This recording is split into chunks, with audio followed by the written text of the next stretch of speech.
آپ نے یہ جو متوازن سے بجٹ کہہ رہے ہیں صاحب کہ تنخواہوں میں بھی اضافہ ہوا، ٹیکس میں بھی کمی، کیا کہیں گے اس حوالے سے؟ آپ نے خود ہی تو کہہ دیا، اب میں کیا کہوں گا؟ جب آپ نے کہہ دیا، کیا کہا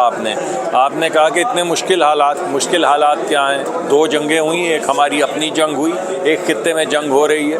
ایک تباہی آئی سیلاب کی جو ناگہانی آفت تھی، اللہ کی طرف سے آئی قدرتی آفت تھی، اور اس کے باوجود ہم نے تقریباً 4%، 3.7% گروتھ دکھائی۔ اور آپ یہ دیکھیے کہ ان تمام تباہیوں کے باوجود یہ دوسرا مسلسل سال ہے جس میں ہم گروتھ دکھا رہے ہیں۔ جو وزیر اعظم نے جو وعدہ آپ کو کیا تھا کہ میں اس اکانومی کو سٹیبلائز کروں گا اور سٹیبلائز کرنے کے بعد گروتھ دکھاؤں گا، وہ وعدہ وہ پورا کر رہے ہیں، اور ان تمام تباہیوں کے اور ان تمام آفات اور جنگوں کے باوجود وہ یہ وعدہ پورا کر رہے ہیں۔ یہ جو نیا بجٹ ہے، یہ جس کی کاپی میں نے ہاتھ میں پکڑی اور آپ سب کے پاس بھی ہے، اس میں 3-4 بہت اہم چیزیں ہیں۔ ایک تو یہ، کیونکہ جب جنگیں ونگیں ہوتی ہیں، جیسے ہوا تیل کی قیمت بڑھتی ہے تو مہنگائی بڑھتی ہے، اس وجہ سے یہ سوچا گیا کہ نہ صرف تنخواہوں میں اضافہ کیا جائے، منیمم ویج میں اضافہ کیا جائے، بلکہ ٹیکس میں گھٹاؤ پیدا کیا جائے۔ تو وہ تمام طبقات جو سب سے زیادہ محب وطن پاکستانی ہیں، جو سب سے زیادہ ٹیکس دیتے ہیں، یعنی نوکری پیشہ، کہ اگر آپ 2-4 لاکھ روپے بھی کما رہے ہیں تو آپ سرکار کو ٹیکس دے کے اپنا مہینہ شروع کرتے ہیں، ان کے اوپر ٹیکس کا بوجھ کم کیا گیا ہے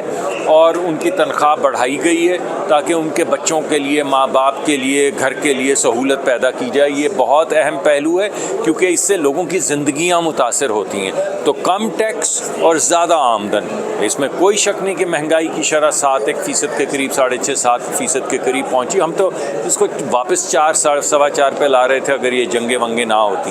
لیکن بہرحال ہو بھی۔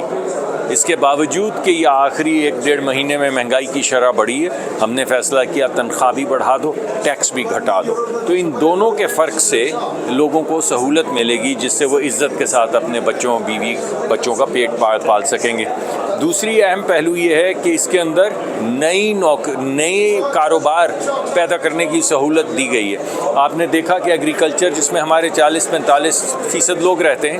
آپ نے دیکھا کہ ان کے لیے پیسے مختص کیے گئے ہیں۔ بینکوں کو فورس کیا جائے گا کہ وہ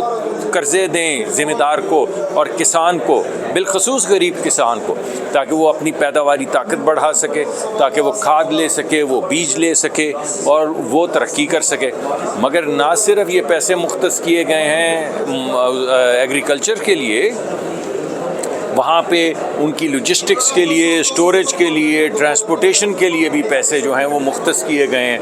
اور وہاں پہ ایگریکلچر سے ریلیٹڈ جو کاروبار ہیں ان کے لیے بھی پیسے جو ہیں وہ مختص کیے گئے ہیں۔ تو اس کے ذریعے ایگریکلچرل ڈیولپمنٹ جو ہے، جہاں پہ ہمارے 40-45% لوگ ان کا ذریعہ معاش ہے، وہاں پہ ایک بہت بڑی انشاءاللہ ترقی اس سال میں آنے والی۔ شہروں میں آپ نے دیکھا کہ آئی ٹی پہ فوکس کیا گیا ہے، یعنی چھوٹے کاروبار، ایس ایم ایز کے لیے جو باقاعدہ انہوں نے اعلانات کیے ہیں، ایس ایم ایز کے لیے، تاکہ یہ چھوٹے بچے جو ہمارے ہیں، جو مڈ سکلڈ ہیں، وہ اپنی دکانیں کھول سکیں، اپنے چھوٹے کاروبار کر سکیں۔ کسی کو ملک میں ترقی کرنے کے لیے، اپنے بیوی بچوں کا پیٹ پالنے کے لیے کسی سیٹ کی نوکری نہیں کرنی ہوگی، کسی سیٹ کو پیسے نہیں دیے، یہ پیسے دیے گئے ہیں small to medium sized enterprises, یعنی چھوٹے کاروبار کے لیے۔ اس کے علاوہ ہمارے جتنے بچے، اور آپ کے بھی بہن بھائی ہوں گے، ہمارے بھی بچے ہیں، یہ تمام کالجوں اسکولوں سے نکلتے ہیں، ان کی تعلیم میں کوئی کمی نہیں ہے، یہ بہترین یونیورسٹی سے نکل رہے ہیں۔ تو آئی ٹی کو جو سہولت دی گئی تھی، جو ختم ہو رہی تھی، جو ٹیکس کی ہے، وہ سہولت برقرار رکھی گئی ہے تاکہ یہ تمام بچے گلوبل ویلیو چینز میں جا کے کام کریں، یہاں سے بیٹھ کے ڈنمارک میں کام کریں، پاکستان چھوڑ کر نہیں جائیں، پاکستان میں اپنے ماں باپ کے پاس رہیں، اپنے ماں باپ کی خدمت کریں، مگر پیسے ڈالروں میں اور پاؤنڈز میں اور یوروز میں کمائیں۔ تو اس کے لیے بھی سہولت جو ہے وہ پیدا کی گئی۔ تو ایک رورل اسٹریٹجی ہے جس کے اندر ایگریکلچر ہے، ایگریکلچر سے ریلیٹڈ ویلیو ایڈیشن ہے، لاجسٹکس ہیں، اسٹوریج ہیں،